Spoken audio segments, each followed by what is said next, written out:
সেই বিখ্যাত ডায়লগটা আপনারা শুনুন। বলছে দাদা যেই পড়ে গেল ফাগুন আর সবাই বিহা ঘরে লাগুন, আর কনিয়ার বাপের মাথায় ঢুকে গেল ঘষে ঘষে আগুন। ভালো আসছে বরের কাকা, বলছে বেহাইকে হাঁকা।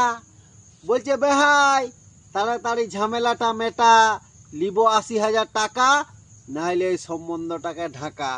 কনিয়ার বাপটা বলছে চিন্তা নাই বেহাই, আমার ব্যাংকে করে 80,000 টাকা আছে রাখা।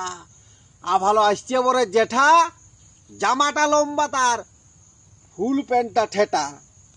বলছে লেপ পালঙ্ক লিব, মোটর সাইকেল লিব, কালার টিভি লিব, গয়না গাঠি লিব।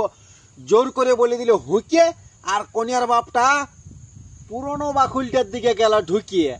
আর কনিয়ার মাটা ভাবিতে ভাবিতে হলুদ গাছের মতন গেল শুকিয়ে।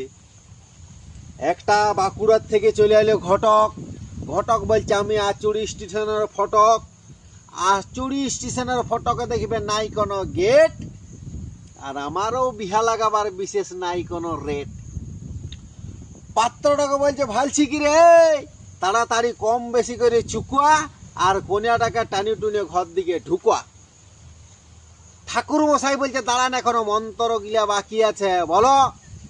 ফাল্গুন মাসে শুক্ল পক্ষে সুচরিত্র মদ মাতালো চরিত্রহীন কুপুত্র বাপের তেজ্য পুত্র নম, সব কেসে জড়িত পুলিশ কেসে জড়িত নম।